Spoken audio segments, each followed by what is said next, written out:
نحمده ونصلي على رسوله الكريم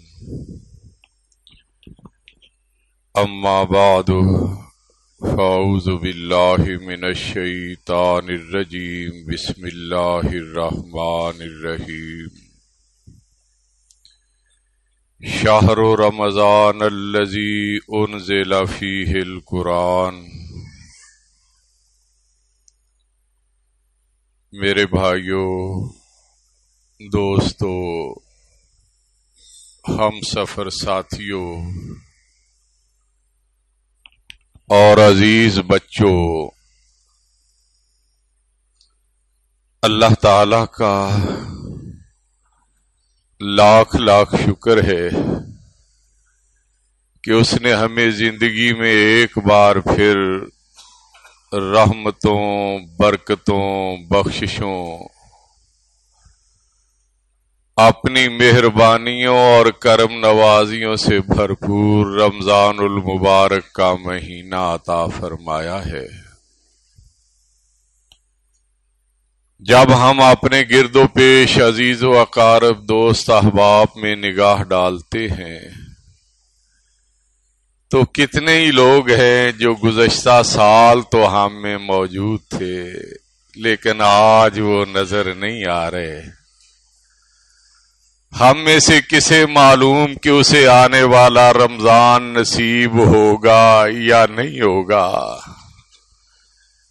اللہ سے دعا ہے، اللہ جس طرح آپ نے ہمیں رمضان عطا کیا اس کی برکات اور ثمرات بھی عطا فرما دے، آمین۔ میرے بھائیوں، رمضان المبارک جہاں ہمیں نمازوں کے ذریعے، روزوں کے ذریعے، تہجد، تراویح، قیام اللیل کے ذریعے، قرآن کی تلاوت و سماعت کے ذریعے، صدقات و خیرات کے ذریعے، تسبیح و تحلیل اور ذکر و اذکار کے ذریعے نیکیوں میں اضافہ کرنے کا موقع فراہم کرتا ہے، وہیں ہمیں دعاؤں اور التجاؤں کے ذریعے اپنے گناہوں کو بخشوانے کا موقع بھی عطا کرتا ہے۔ حدیث شریف میں آتا ہے کہ عالم ارواح میں حضرت آدم علیہ السلام اور موسیٰ علیہ السلام کے درمیان ایک دلچسپ مکالمہ ہوا جس میں حضرت موسیٰ علیہ السلام حضرت آدم علیہ السلام سے عرض کرتے ہیں کہ آپ وہی آدم ہیں جنہیں اللہ نے اپنے ہاتھوں سے بنایا، فرشتوں سے سجدہ کروایا اور جنت میں بسایا؟ جواب دیتے ہیں جی میں وہی آدم ہوں۔ عرض کرتے ہیں آپ وہی آدم ہیں جنہیں اللہ نے جنت کے ہر مقام پہ رہنے، ہر لباس پہننے، ہر غذا کھانے، ہر مشروب پینے کی اجازت تو دی لیکن ایک درخت کے قریب جانے سے منع کیا؟ جواب دیتے ہیں جی میں وہی آدم ہوں۔ عرض کرتے ہیں آپ وہی آدم ہیں جنہوں نے اللہ کے حکم کو پسے پشت ڈالتے ہوئے شجر ممنوعہ کو استعمال کیا جس کی وجہ سے آپ اور ہم جنت سے نکال دیے گئے، گھر سے بے گھر کر دیے گئے؟ بڑے میاں اگر آپ وہ دانہ نہ کھاتے تو آپ کا کیا بگڑ جاتا؟ حضرت آدم علیہ السلام موسیٰ علیہ السلام سے پوچھتے ہیں تم وہی موسیٰ ہو جس سے بچنے کے لیے فرعون نے ہزاروں بچے شہید کروائے لیکن اللہ نے اسی کے گھر میں تمہیں پروان چڑھایا؟ عرض کرتے ہیں جی میں وہی موسیٰ ہوں۔ پوچھتے ہیں تم وہی موسیٰ ہو جنہیں اللہ نے بنی اسرائیل کی طرف رسول بنا کے مبعوث فرمایا اور ان پہ تورات نازل کی؟ عرض کرتے ہیں جی میں وہی موسیٰ ہوں۔ پوچھتے ہیں تورات میں لکھا ہوا ہے عصا آدم ربہ فغوا، آدم علیہ السلام نے اپنے رب کی نافرمانی کی، ان سے لغزش ہو گئی۔ عرض کرتے ہیں لکھا ہوا ہے. پوچھتے ہیں یہ بتاؤ میں پہلے پیدا ہوا تھا یا تورات پہلے لکھی گئی تھی؟ عرض کرتے ہیں تورات پہلے لکھی گئی تھی. فرماتے ہیں موسیٰ تم مجھے اس کام کے کرنے پہ کوسنے دیتے ہو جس کے کرنے کا فیصلہ میرے پیدا ہونے سے پہلے ہو چکا تھا. اس موقع پہ نبی کریم صلی اللہ علیہ وسلم نے ایک ایسا جملہ استعمال کیا جو سنہری حروف سے لکھنے کے قابل ہے. آپ نے فرمایا ناسیہ آدم و ناسیت ذریتہ و خاطا آدم و خاطات ذریتہ. آدم علیہ السلام بھول گئے، ان کی اولاد سے بھی بھول ہوتی رہے گی. آدم علیہ السلام خطا کر بیٹھے، ان کی اولاد سے بھی خطائیں ہوتی رہیں گی. میرے بھائیوں ہم مانے یا نہ مانے ہم سے لغزشیں ہوتی ہیں، یہ ہماری فطرت میں داخل ہے. اور فطرت سے تو کوئی شخص راہ فرار اختیار نہیں کر سکتا. کچھ لوگ ایسے ہیں جو غلطیوں پہ غلطیاں کیے جاتے ہیں اور ٹس سے مس نہیں ہوتے، یہ شیطان کے ساتھی بن جاتے ہیں. اور کچھ ایسے بھی ہیں جو بتقاضائے بشریت کوئی لغزش کر بیٹھتے ہیں تو پھر اس پہ نادم اور پشیمان ہو کے اس کو بخشوانے کے لیے جد و جہد کرتے ہیں. یہ رحمان کے بندے بن جاتے ہیں. نبی کریم نے فرمایا کل بنی آدم خطاؤن و خیر الخطائین التوابون. ہر وہ شخص جس کا تعلق بنی آدم سے ہے وہ خطا کار ہے، اور ان خطا کاروں میں اچھے وہ ہیں جو اللہ کے حضور تائب ہو کے اپنی خطاؤں کی معافی مانگ لیتے ہیں. اللہ ہمیں بھی اچھے لوگوں میں شامل فرما دے. میرے بھائیوں ہم سب حضرت آدم علیہ السلام اور سیدہ حوا علیہ السلام کی اولاد ہیں. ہمارے ماں باپ سے صرف ایک خطا ہوئی تھی اور وہ اس ایک خطا کو بخشوانے کے لیے برس ہا برس اللہ کے حضور یہ دعا اور التجا کرتے رہے ربنا ظلمنا انفسنا وَإِن لَّمْ تَغْفِرْ لَنَا وَتَرْحَمْنَا لَنَكُونَنَّ مِنَ الْخَاسِرِينَ. پروردگار ہم نے اپنے نفسوں پہ ظلم کر لیا ہے، اگر آپ نے ہمیں معاف نہ کیا، ہم پہ رحم نہ فرمایا تو ہم خسارہ پانے والوں میں سے ہو جائیں گے.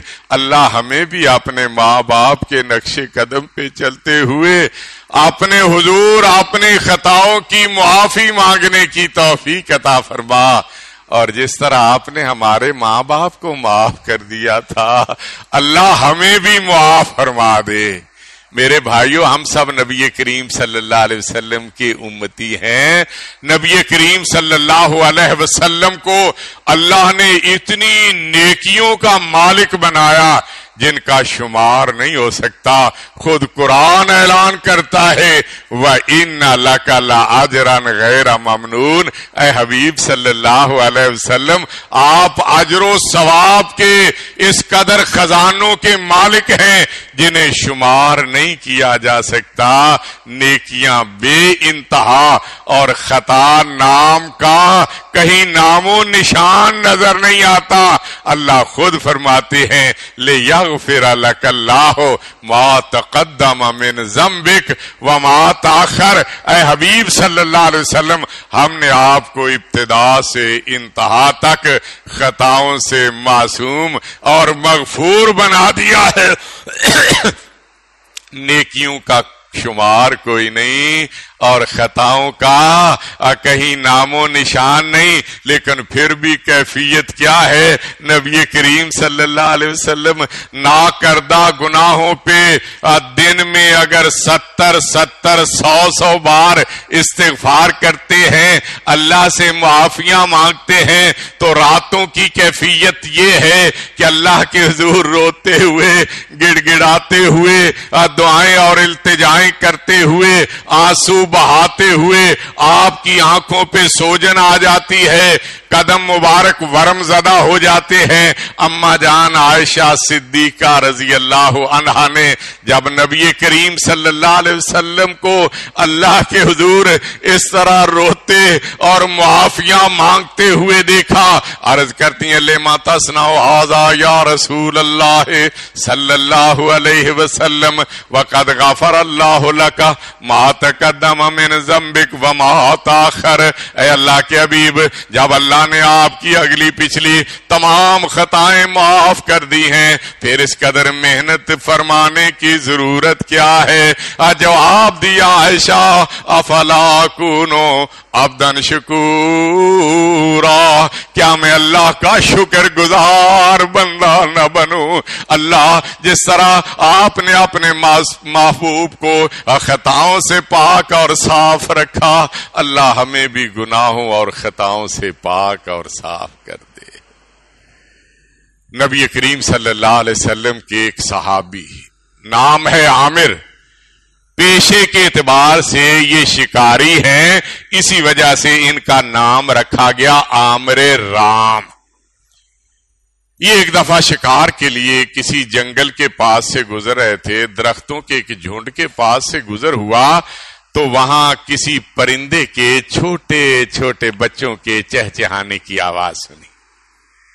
یہ قریب گئے، دیکھا چھوٹے چھوٹے بچے ہیں جن کے پر نہیں، پرواز کے قابل نہیں، وہ اپنی ماں کے ساتھ محبت اور پیار بھری باتیں کر رہے ہیں۔ جیسے چھوٹے چھوٹے بچے نا اپنی ماں کے ساتھ لاڈ کرتے ہیں، وہ بھی اپنی ماں کے ساتھ لاڈ کر رہے تھے۔ کہتے ہیں میں نے بچوں کو اٹھایا اور چادر پہ رکھا، اوپر دامن ڈال دیا تو ان کی ماں میرے گرد منڈلانے لگی اور آہو زاری کرنے لگی، مجھ سے التجا کر رہی ہو، میرے معصوم بچوں کو آزاد کر دو، انہیں قیدی کیوں بنا لیا ہے؟ کہتے ہیں میں نے کپڑا ہٹایا، ماں اپنی جان کو خطرات میں ڈالتے ہوئے ان بچوں کے اوپر آ کے بیٹھ گئی، بچوں کو اپنے پروں کے نیچے چھپانے کی کوشش کرنے لگی۔ میں نے دامن اوپر ڈالا، ان بچوں اور ماں کو اٹھا کے نبی کریم کی خدمت میں پہنچ گیا۔ میں نے یہ واقعہ بیان کیا تو آپ نے فرمایا ذا حنین، بچوں کو یہاں رکھ دو۔ میں نے بچوں کو وہاں رکھا، دامن ہٹایا، اب بچے تو پار نہ ہونے کی وجہ سے اڑ نہیں سکتے، لیکن ماں اپنے بچوں کو اس طرح خطرات میں گھرے ہوئے چھوڑ کے جانے کے لیے تیار نہیں۔ صحابہ کرام حیرت تو استعجاب میں ڈوب گئے۔ نبی کریم پوچھتے ہیں تعجبون لرحم ام الافراخ بفراخہا، کیا ان بچوں کی ماں کو بچوں سے جو پیار ہے اس پہ تم تعجب کر رہے ہو؟ عرض کرتے ہیں اللہ کے رسول، ہم ممتا کی محبت کے عجیب ہی انداز دیکھ رہے ہیں۔ میرے بھائیوں، مائیں اللہ کی بہت بڑی نعمت ہیں، مائیں انمول چیز ہیں، ان کی کوئی قدر و قیمت نہیں ہوتی۔ ممتا کی محبت میں کوئی کھوٹ نہیں ہوتی، کوئی ملاوٹ نہیں ہوتی۔ ماں اپنی اولاد کے لیے جان سمیت ہر چیز قربان کرنے کے لیے تیار ہوتی ہے۔ یہی وجہ ہے اللہ نے ایمان والوں کو ماں باپ کی خدمت کرنے کا حکم دیا، لیکن ساتھ یہ بتا دیا تم خدمت کر کے ان کا حق ادا نہیں کر سکتے۔ ان کی خدمت کرنے کے ساتھ ساتھ میرے حضور تم نے یہ دعا بھی کرنی ہے، رب ارحمہما کما ربیانی صغیرا، پروردگار جو میرے بس میں ہے اب وہ میں کر رہا ہوں، لیکن خدمت کا حق ادا نہیں کر سکتا۔ تیرے حضور یہ دعا کرتا ہوں، جس طرح بچپن میں انہوں نے مجھے شفقت محبت پیار سے پالا پوسا تھا، اسی طرح برتاؤ ان کے ساتھ فرما۔ ماں باپ کا ذکر کرتے ہوئے انسان کو اس کا بچپن یاد دلایا گیا۔ گیا اس وقت کو یاد کر جب تو کچھ کھا نہیں سکتا تھا، پی نہیں سکتا تھا، لباس نہیں تبدیل کر سکتا تھا، تیری ماں تجھے کھلاتی بھی رہی پلاتی بھی رہی، تیرا بدبودار لباس تبدیل کرتی رہی، تیرے آرام کے لیے ہر دکھ کو جھیلتی رہی، تیرا باپ تیرے بہتر مستقبل کے لیے کوہلو کے بہل کی طرح مسلسل تگو دو کرتا رہا۔ اس وقت کو یاد کر جب بچپن میں تو کمزور تھا، کمزوری کی وجہ سے تیری فکر تیرے ماں باپ کو ہوتی تھی، بھوک تجھے لگتی، احساس ماں باپ کو ہوتا، تکلیف تجھے پہنچتی، ٹیسے ماں باپ محسوس کرتے، بیمار تو پڑتا، جان ان کی نکلنے لگ جاتی، اب تو طاقتور ہے وہ کمزور ہے، ان کی خدمت بھی کر اور یہ دعا بھی کر، رب ارحمہما کما ربیانی صغیرا، پروردگار جس طرح بچپن میں انہوں نے مجھے شفقت محبت پیار سے پالا پوسا تھا، اللہ اسی طرح کا برتاؤ ان کے ساتھ فرما۔ پوچھا تمہیں ماں کی مامتا پہ تعجب ہو رہا ہے؟ عرض کرتے ہیں ہاں، مامتا کی محبت کا عجیب ہی انداز دیکھ رہے ہیں۔ آپ نے فرمایا والذی بعثنی بالحق للہ ارحم بعبادہ من الام بفراخها، اس ذات کی قسم جس نے مجھے حق دے کے بھیجا، اللہ کو اپنے بندوں کے ساتھ اس سے کہیں زیادہ پیار ہے جو ان بچوں کی ماں کو اپنے بچوں کے ساتھ ہے۔ نبی کریم صلی اللہ علیہ وسلم نے فرمایا جب اللہ تعالیٰ نے مخلوق کو پیدا کیا نا تو اپنے پاس کتاب میں لوح محفوظ پہ یہ لکھ کے رکھ دیا ان رحمتی غلبت غضبی، میری رحمت میرے غضب پہ غالب رہے گی۔ ہم بہت ساری چیزوں کا مشاہدہ کرتے ہیں اور حیرت کا اظہار کرتے ہوئے ان کی وسعت کا اعتراف کرتے ہیں۔ جب کوئی بڑی مسجد دیکھتے ہیں کہتے ہیں مسجد بڑی وسیع ہے، جب کوئی بڑا گھر دیکھتے ہیں کہتے ہیں یہ گھر بڑا وسیع ہے، جب کوئی بڑا بازار دیکھتے ہیں کہتے ہیں بازار بڑا وسیع ہے، جب کوئی بڑا میدان دیکھتے ہیں کہتے ہیں میدان بڑا وسیع ہے، جب کوئی بڑا شہر دیکھتے ہیں کہتے ہیں شہر بڑا وسیع ہے، جب کوئی بڑا ملک دیکھتے ہیں کہتے ہیں ملک بڑا وسیع ہے۔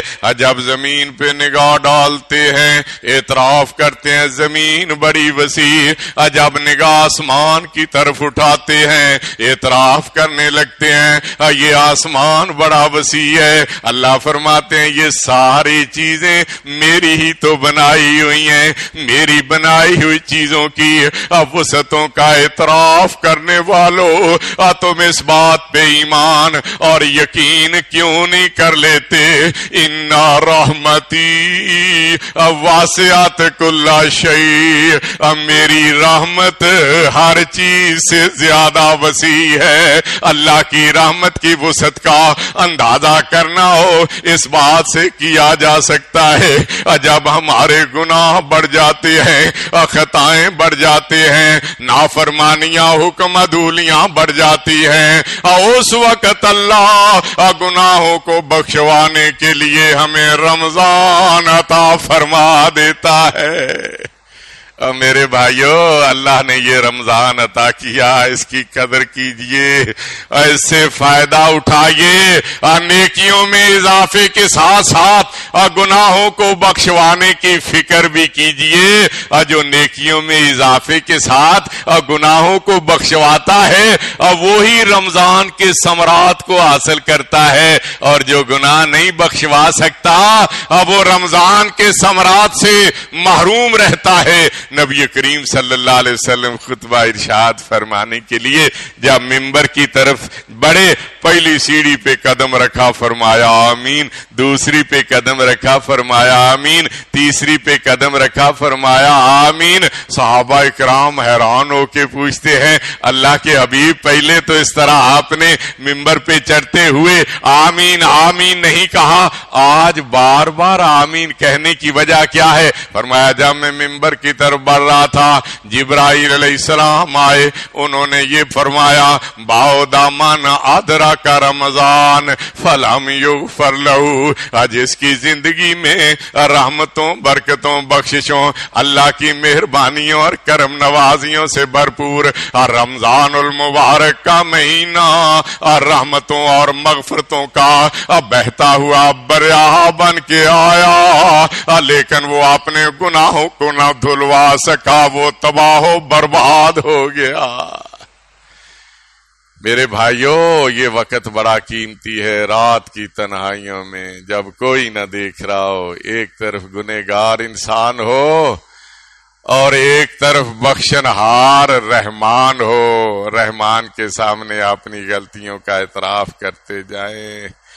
میرے بھائیوں میرے اندر کیا کیا خامیاں ہیں، میں بظاہر کتنا پارسا نظر آتا ہوں، لیکن میری خامیوں کو میں جانتا ہوں یا میرا رب جانتا ہے۔ آپ میں بھی کیا کیا کمزوریاں ہیں آپ جانتے ہیں یا عرش والا رب جانتا ہے۔ رمضان المبارک کی ساتوں سے رات کی تنہائیوں میں فائدہ اٹھاتے ہوئے مصلی بچھا کے بیٹھ جائیے، نوافل پڑھیے، ذکر و اذکار کیجیے اور اللہ کے سامنے ہاتھ اٹھا کے اپنی خطاؤں کا اعتراف کیجیے۔ اللہ فلاں وقت مجھ سے یہ غلطی ہوئی تھی، کوئی دیکھنے والا نہیں تھا، لیکن آپ تو دیکھ رہے تھے۔ اللہ میں اس پہ نادم ہوں، پشیمان ہوں، اللہ میں اس پہ معافی مانگتا ہوں، میری یہ غلطی معاف کر دے۔ اللہ فلاں وقت مجھ سے یہ غلطی سرزد ہوئی تھی، کوئی دیکھنے والی آنکھ نہیں تھی، لیکن آپ کی نگاہ سے تو کوئی چیز اوجھل نہیں۔ اللہ میں اپنی اس غلطی کا بھی اعتراف کرتا ہوں، آپ سے معافی مانگتا ہوں، اپنی خطاؤں غلطیوں کا اعتراف کرتے جائیں اور ندامت کے دو دو آنسو گراتے جائیں۔ جب کسی بندے کی آنکھوں میں ندامت کے آنسو امڈ آتے ہیں، اب وہ اللہ سے معافی مانگتا ہے تو اس کی اشکبار آنکھوں کو دیکھ کے اللہ کی رحمت جوش میں آتی ہے۔ اللہ کہتے ہیں میں نے ان آنکھوں پر اور جس جسم میں یہ آنکھیں ہیں اس وجود پر جہنم کی آگ کو حرام کر دیا ہے۔ میرے بھائیوں اگر ہم اپنے گناہ بخشوانے میں کامیاب ہو گئے تو سمجھ لو ہم نے رمضان کے ثمرات کو حاصل کر لیا ہے۔ اگر یہ حاصل نہ کر سکے تو سمجھو پھر جیسے رمضان آیا تھا اسی طرح گزر گیا اور ہم کچھ بھی نہیں کر سکے۔ اللہ کے حضور دعا کیجئے کہ اللہ عبادات کر کے ہمیں نیکیوں میں اضافہ کرنے کی توفیق عطا فرما اور دعائیں اور التجائیں کر کے اپنے گناہوں کو بخشوانے کی تگودو کرنے کی بھی توفیق عطا فرما۔ دعا سے پہلے ایک مختصر سا اعلان ہے کہ عثمان بن عفان ٹرسٹ قیوم آباد کے تحت کئی مدارس چل رہے ہیں، بیواؤں یتیموں کی کفالت ہوتی ہے، دینی کتابوں کی اشاعت اور دیگر خیر کے معاملات ہیں، زکوٰۃ صدقات خیرات اور عطیات کے ذریعے حسب سابق بھائی دعا کے بعد تعاون کرتے جائیں۔ یہ اللہ تعالیٰ کے ساتھ ایک تجارت ہے جس میں اللہ فرماتے ہیں یا ابن آدم انفق علیک، اے ابن آدم تو میری راہ میں خرچ کر، میں تیرے لیے اپنی فیاضیوں کے دروازے کھول دوں گا۔ کس طرح اللہ دروازے کھولتا ہے؟ اللہ نے قرآن میں اعلان کر دیا مثل الذین ينفقون اموالهم فی سبیل اللہ کمثل حبۃ انبتت سبع سنابل فی کل سنبلۃ مئۃ حبۃ واللہ یضاعف لمن یشاء۔ او کاشتکاروں کی طرف دیکھو، کاشتکار زمین میں اناج کا ایک دانہ ڈالتا ہے، اللہ اس دانے سے 7 بالیاں اگاتے ہیں اور ہر بالی میں 100 دانے لگا دیتے ہیں. یہی اللہ کی راہ میں تجارت کرنے والوں کا حال ہے. اللہ ہمیں جسمانی عبادات کے ساتھ مالی عبادات کرنے کی بھی توفیق عطا فرما. باہر بھی ساتھی بیٹھے ہیں، ان کے ساتھ کرتے جائیں، یا حسب سابق جو بھائی پہلے رسید کٹواتے ہیں وہ یہاں میرے پاس رسید کٹوا جائیں. یا رب لک الحمد کما ینبغی لجلالک وعظیم سلطانک یا ذا الجلال والاکرام. اللہم صلی علی محمد وعلی آل محمد کما صلیت علی ابراہیم وعلی آل ابراہیم انک حمید مجید. اللہم بارک علی محمد وعلی آل محمد کما بارکت علی ابراہیم وعلی آل ابراہیم انک حمید مجید. ربنا ظلمنا انفسنا وان لم تغفر لنا وترحمنا لنکونن من الخاسرین. یا اللہ، جس طرح آپ نے اپنا فضل و کرم کرتے ہوئے ہمیں یہ مبارک مہینہ عطا کیا ہے، اس میں نمازیں پڑھ کے، روزے رکھ کے، تہجد، تراویح، قیام کا اہتمام کر کے، ذکر و اذکار، تسبیح و تحلیل پڑھ کے، صدقات و خیرات دے کے، اور فرضی اور نفلی عبادات میں مسابقت کے ذریعے ہماری نیکیوں میں اضافہ فرما. یا اللہ، جس آپ بڑے رحیم ہیں، کریم ہیں، ہم گنہگار ہیں، خطا کار ہیں، ہم نے آپ کی نافرمانیاں، حکم عدولیاں کر کے اپنے نامہ اعمال سیاہ کر لیے ہیں. اللہ، لاکھ گنہگار صحیح، لاکھ خطا کار صحیح، بندے تو آپ ہی کے ہیں.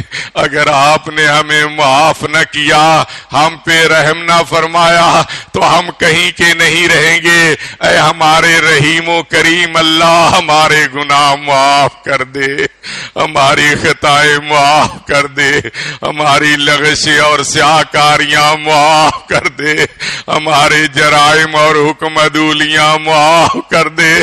یا اللہ، ہمیں گناہوں سے اس طرح پاک اور صاف بنا دے جس طرح سفید کپڑا میل کچیل سے پاک اور صاف ہو جاتا ہے. یا اللہ، بہت سارے بھائی بہنیں بیمار ہیں. ابھی بھائی سلیم الدین شمسی بتا رہے تھے ان کی اہلیہ کی طبیعت ناساز ہے. ایک اور ہمارے بھائی منصور احمد صاحب، ان کی اہلیہ بہت ہی نیک اور صالحہ یہ خواتین ہیں، ان کی طبیعت بھی ناساز ہے. اور بھی کتنے بھائی بہنیں ہیں، اللہ وہ بیمار ہے، آپ شافی ہیں. اللہ رحم اور کرم کرتے ہوئے تمام بیماروں کو صحت اور تندرستی نصیب فرما. یا اللہ، پریشانوں کی پریشانیاں دور فرما، مشکلات میں گھرے ہوئے بندوں کی مشکلیں حل فرما. یا اللہ، بے اولادوں کو نیک اولاد نصیب فرما، بے روزگاروں کو روزگار نصیب فرما. یا اللہ، آپ بڑے رحیم اور کریم ہیں، ہم پہ رحمتوں اور برکتوں کی بارش نازل فرما. یا اللہ، ہر باشعور انسان اپنے مستقبل کو روشن اور تابناک دیکھنا چاہتا ہے. ہمارے بچے اور بچیاں ہمارا مستقبل ہی تو ہے. اللہ، ہمیں ان کے بارے میں فکر مند ہونے کی توفیق عطا فرما. یا اللہ، ہمارے بچوں اور بچیوں کو نیک بنا دے، انہیں نیکی کی راہ پہ چلنے والے بنا. یا اللہ، ہمارے بچوں اور بچیوں کو ایسے عمل کرنے والے بنا جو عمل کرتے ہوئے دیکھ کے ہماری آنکھیں ٹھنڈی ہو جائیں، دلوں کو راحت اور سکون مل جائے. یا اللہ، ہمارے بچوں اور بچیوں کو اس راہ پہ چلنے کی توفیق عطا فرما جس راہ پہ چلتے ہوئے انہیں دیکھ کے آپ کی رضا حاصل ہو جائے، اور جس راہ پہ چلتے ہوئے وہ منزل مقصود جنت تک پہنچنے میں کامیاب ہو جائے. یا اللہ، ہمارے آپ کے بندے ہیں، گنہگار ہیں، خطا کار ہیں، سیاکار ہیں۔ اللہ ہمارے گناہوں کو معاف کر کے ہمارے دلوں کو توحید کے نور سے منور فرما، اپنے حبیب کی محبت سے معمور فرما، 5 وقتہ نمازیں پابندی سے پڑھنے کی توفیق عطا فرما، رمضان کے روزے اور دیگر عبادات کرنے کی توفیق عطا فرما۔ یا اللہ مالوں میں برکت عطا کر کے زکوٰۃ دینے کی توفیق عطا فرما، حج بیت اللہ کی سعادت نصیب فرما۔ یا اللہ آپ نے اپنا کرم کرتے ہوئے ہمیں اسلام میں داخل ہو کیا ہے، اللہ اسلام پہ ثابت قدمی نصیب فرما۔ یا اللہ جب تک ہم زندہ ہیں ہمیں اسلام پہ ثابت قدم رکھنا۔ یا اللہ جب ہمارے خاتمے کا وقت آئے ہمارا خاتمہ ایمان کی حالت میں فرمانا۔ یا اللہ ہمارے ماں باپ، بہن بھائی، عزیز و اقارب، دوست احباب جو ہم سے بچھڑ گئے ہیں ان کی محبت پیار کو ہم فراموش نہیں کر سکتے، پروردگار ان کی مہربانیاں ہی تو ہے، انہوں نے ہمیں آپ کی راہ پہ گامزن کیا، ہم آپ کی راہ پہ چلنے کے لیے کامیاب ہوئے۔ اللہ وہ ہم سے بچھڑ کے آپ کو جا ملے ہیں، یا اللہ ان کی مغفرت فرما، ان کے درجات بلند فرما، انہیں جوار رحمت میں جگہ نصیب فرما۔ یا اللہ ان کی قبروں کو نور سے منور فرما، حد نگاہ تک وسیع اور کشادہ فرما۔ یا اللہ ہم نے انہیں قبروں میں اپنے ہاتھوں سے اتارا ہے۔ بہت سارے دوست یہاں کے نمازی قاضی اسلم بھائی بھی ہم سے بکھر گئے، اور بھی کتنے لوگ ہیں، اللہ ہم نے اپنے ہاتھوں سے انہیں قبروں میں اتارا۔ یا اللہ انہیں قبروں میں جنت کے بستر مہیا فرما، جنت کے لباس پہنا دے۔ یا اللہ خواتین کو زیورات کا بڑا شوق ہوتا ہے، یا اللہ جنت کے زیورات سے آراستہ کر دے۔ یا اللہ ان کی قبروں میں جنت کی طرف سے کھڑکیاں اور دروازے کھول دے۔ یا اللہ ان کی قبروں کو جنت کے باغوں میں سے باغیچے بنا دے۔ یا اللہ ان کے حق میں ہماری دعاؤں کو قبول فرما۔ کل جب ہم نہیں ہوں گے ہمارے بعد میں آنے والوں کو ہمارے حق میں دعائیں کرنے کی توفیق بخشنا۔ یا اللہ ہمارے حق میں ان کی دعاؤں کو بھی قبول فرما لینا۔ یا اللہ جب تک ہم زندہ ہیں ہمیں اپنے حبیب کے نقش قدم پر چلنے کی توفیق عطا فرما، اور موت کے بعد جنت الفردوس میں اپنے حبیب کے قدموں میں جگہ عطا فرما دینا۔ ربنا تقبل منا انک انت السمیع العلیم وتب علینا انک انت التواب الرحیم، وصلی اللہ تعالی علی خیر خلقہ محمد وآلہ